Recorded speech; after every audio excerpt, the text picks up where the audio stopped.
I find myself talking about Umbrella as a developer and their games on the channel quite a lot.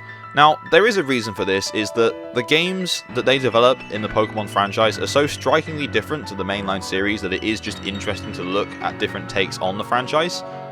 But not to say that they're all good, in fact some of them are shit. But today we're looking at the Pokémon Rumble series as a whole. Now, across the series there's been 5 releases of Pokémon Rumble, with the last release being in 2019 and the first release being in 2009. Now, it's up to you whether or not you think this franchise is going to come back. I'm on the fence. It could, but it may not, just looking at the previous reviews.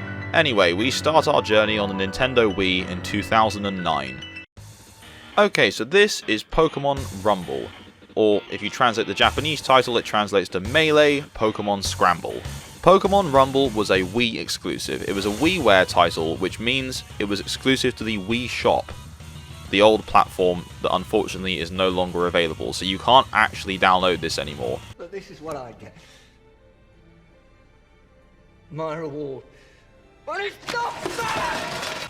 Much like every other title we're going to be discussing in this video, the gameplay revolves around little Pokemon toys that you wind up, and then you put them in some kind of beat-em-up style gameplay. It's very simplistic, it's very easy, but it's a good time. There are some cool features of this game. It has a password system which is quite old school, and those passwords could be found in Nintendo magazines and all sorts of random places, and they unlock specific Pokemon. The game also supports GameCube controllers, although it does use the Wii controller by default obviously. But any game where I can use my GameCube controller, I'm quite happy with. One thing I do think is a bit lazy about this game is that it does just reuse all the models from My Pokemon Ranch, another Umbrella developed title that we've discussed previously. You know, it saves time, I guess, and they do fit the art style of the game, but I'm sure they could have developed some other models as well. You work your way through dungeons, leveling up your Pokemon, learning more moves, eventually reaching bosses and legendary Pokemon, so the game does ramp up in difficulty, but it never exactly gets challenging.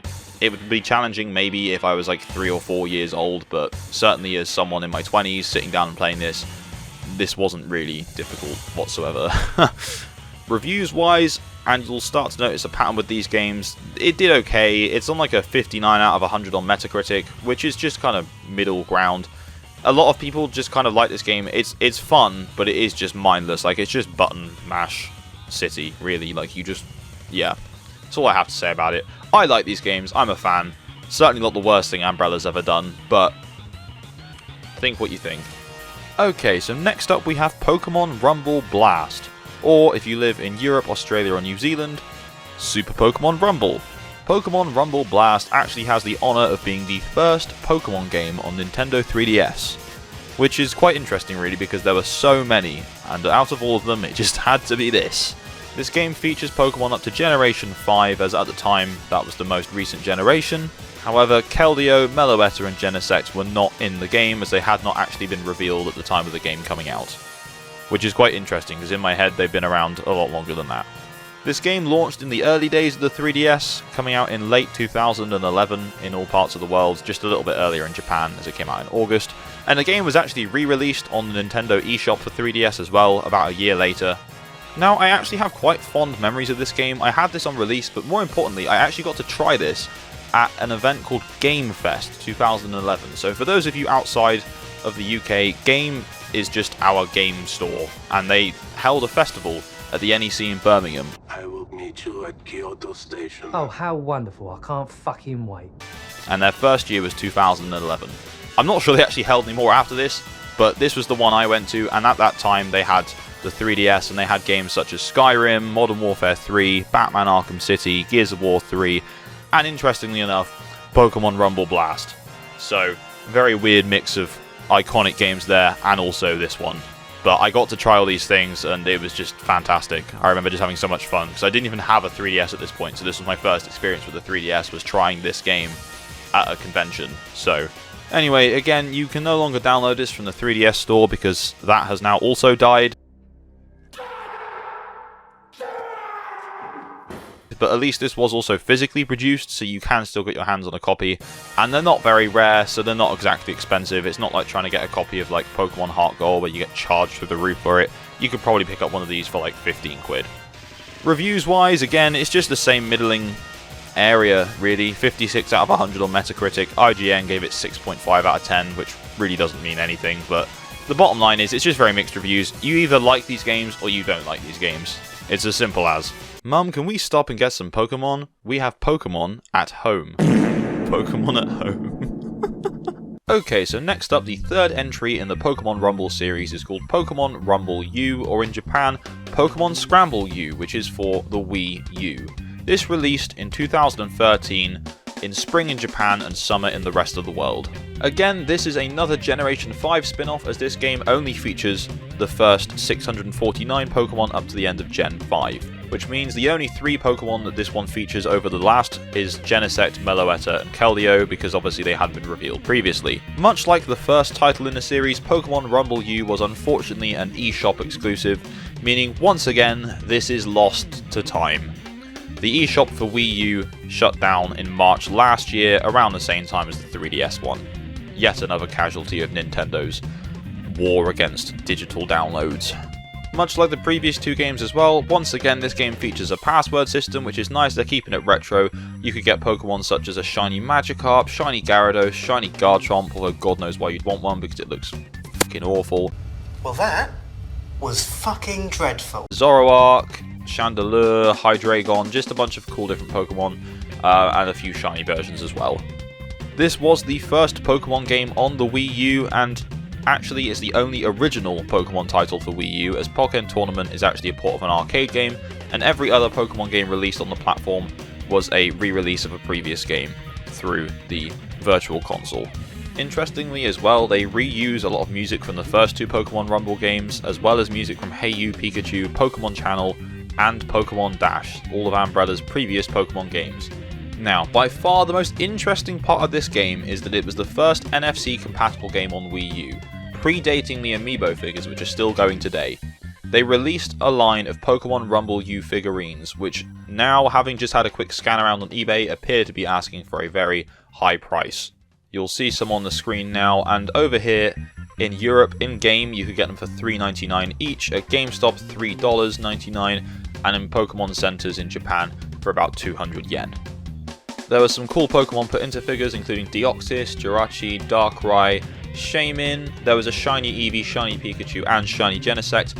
And as a promotional figure that came with a special edition of the game, so you got a box, a figure, and a download code, you either got the black or white version of Kyurem from Pokemon Black and White version 2. You scanned each figure in by tapping them on the NFC point, and you could play as them within the game, and their stats would save within the figure. The figure versions are stronger than their in-game counterparts as well, which is just very cool. Okay, so you'll notice now that the reviews start to go down a little bit more. So on Metacritic, this one is at 49 out of 100, and it also has a 49% on-game rankings. The reviews are it's just all mid. All mid. Anyway, on to our next Pokemon Rumble game.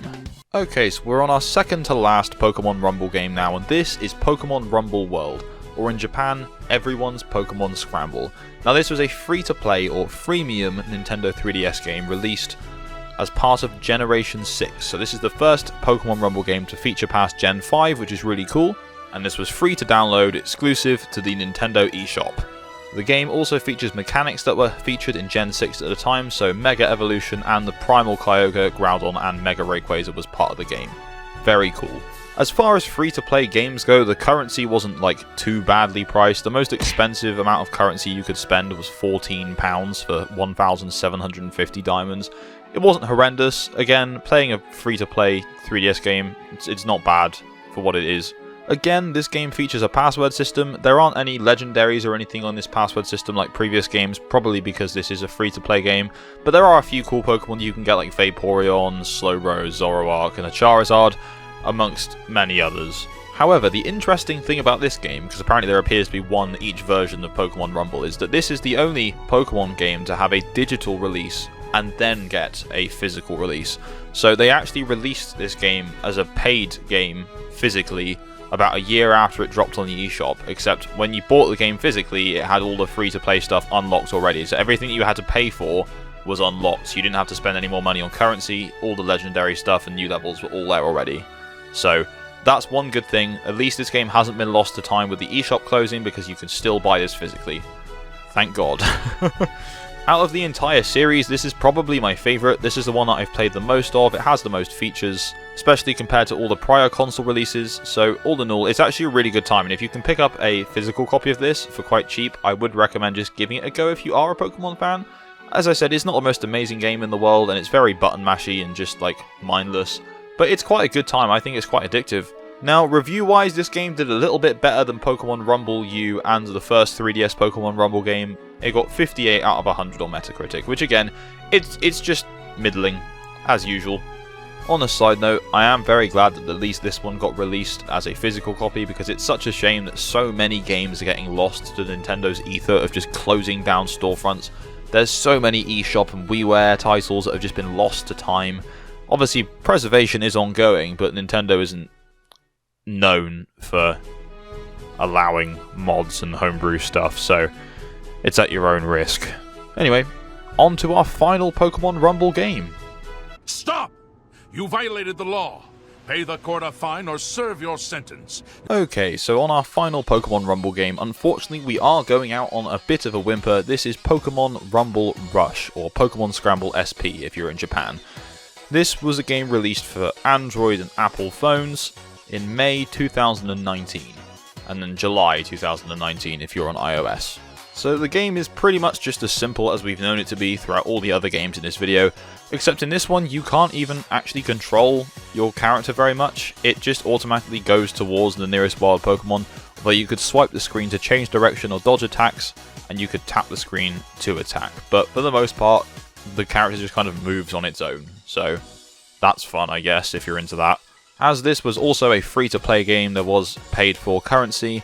Kind of the same pricing as the previous game as well, so not too bad really, but also at the end of the day, it's just free-to-play games are just annoying in that sense. They are just frustrating. I'd rather just buy the game and just have everything to be unlocked. This is the only game in the series that does not feature the password system, and there's no ability to change the moves of Pokemon either. This is the only game in the series to feature Pokemon up to Generation 7, which is Sun and Moon, as this game had launched after they'd already come out, which is cool to see. It's just a shame that unfortunately this game is as lost to time as half the other games in this video. This game was only live for literally one whole year. In 2020, it was announced that the game was going to end its online services, and unfortunately, as the game required online services to play, you can no longer download or play it if you still have it installed. Presumably this was because of poor sales and poor performance of the game. And as I said earlier with a whimper, this is the worst reviewed game in the series with a score on Metacritic of 42 out of 100, which is generally unfavourable. Which is a shame really, because it's not the best series of the Pokemon franchise by any means. Like, there's far cooler spin-off series like Ranger and Mystery Dungeon, but weirdly this is one that has received quite a lot of releases and seems to just pop up every generation, except the most recent one of course. Now, as I said previously, I don't know whether or not this will come back. With the flop of the mobile app, I'm not sure if they'll bring it back for the Switch as like an eShop exclusive again. Who knows? Pokemon Day is coming up at the end of the month, so maybe, just maybe, it might pop up, but I would not hold your breath. Okay, so that takes us through to the end of our look at the Pokemon Rumble series. Now, I'd be interested to know if you have a favourite out of this series. Which one is it? What do you think about this series? Do you think it should come back? Do you think it will come back? I'm curious to know, because personally, I don't think it will. But time will tell.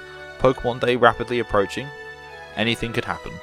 Although this series is entirely very mid, it's still a cool piece of history in the Pokemon franchise. Anyway, thank you very much for watching. Please don't forget to like, subscribe, tap the bell for notifications, all the usual. It helps out big time. And as always, I will catch you in the next video.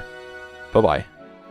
Meow. Ah! You got the cat box! Oh my... I'm sorry.